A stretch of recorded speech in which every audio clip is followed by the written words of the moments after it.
Ayan mga ka-farmers, ang ating magiging unang ulan. Ayan, no, ngayong buwan ng Mayo dito sa aming lugar. Papatak-patak na po yung ulan. Medyo marami-rami po ang magiginhawahan pagka po ibabagsak ito.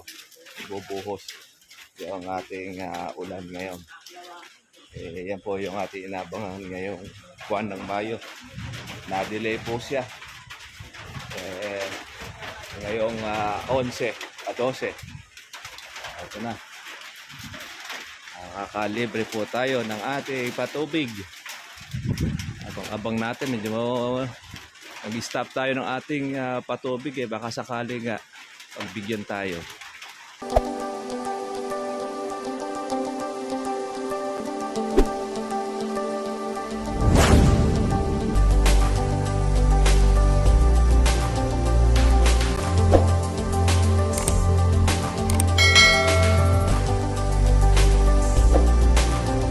Ayan mga ka-farmers, ang ating magiging unang ulan.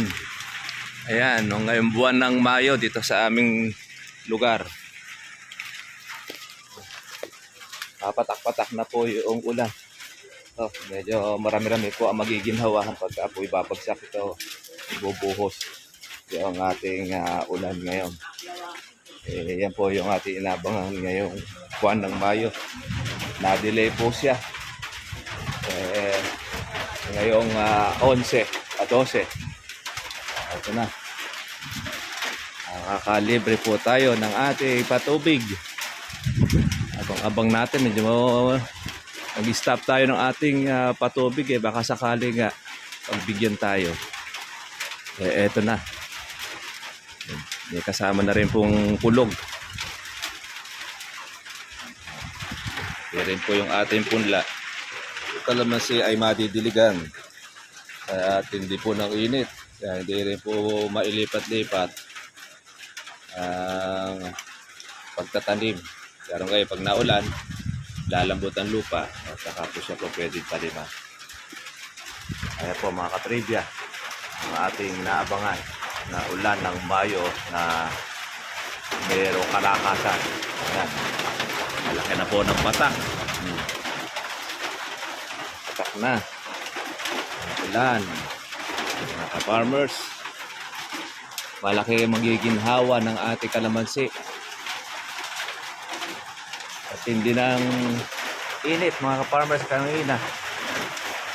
Actually marami na rin po rito sa aming bayan inulan, pero dito sa amin sa barangay namin saka doon sa may panin namin kalamansi hindi pa umulan. First time na makakatikim ng ulan ng ating area. Ayan, ang dami pong mga alikabok at saka tuyot-tuyok. Yung ating pumpula dinidiligan na lang din po natin halos. Sana ibuhos ng maganda para guminhawa po ang ating pagpapatubig. Yan na yung inaabangan natin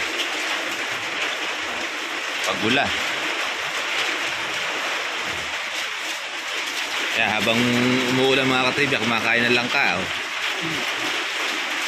Sarap yung langka. Diba? Ayan, sama na kong kulog.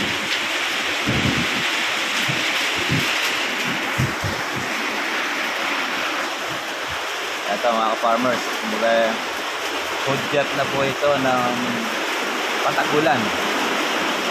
Kung ganito magiging ulan ng malakas, liligpit na kami ng mga hose. Pero pagka makabasa lang po ng baro, saka makatanggal lang ng alikabok, balik ko sa patubig. Malaking tulong ito sa kalamansian, yung ganyang maulan siya. Mahugas yung dahon, tapos yung mga dapura. Lalo na ngayon, yung mga white flies, number 1. Saka yung init, ng panahon mababawasan. Yan yung Yung simoy ng hangin eh, alimao ang tawag. Yan ang malakas makakabat. Yung kung kidlat-kidlat na yun eh. Ay, meron pa ako rin. Yung isa. Ayan na. Kain tayo mga katribya, puno lang ka. Oh. Masarap ito, medyo mani pa lang.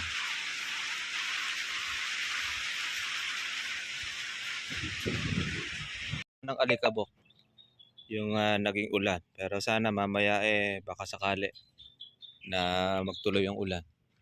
Malaking bagay sa kalamansi dahil madidiligan po mga ka-farmers yung dahon ng kalamansi natin. Pero hindi po siya ganong mas... Ngayon, sa ibang lugar, maaari po na malakas po ang ulan. Sa atin, hindi pa naibigay. Ayan, no.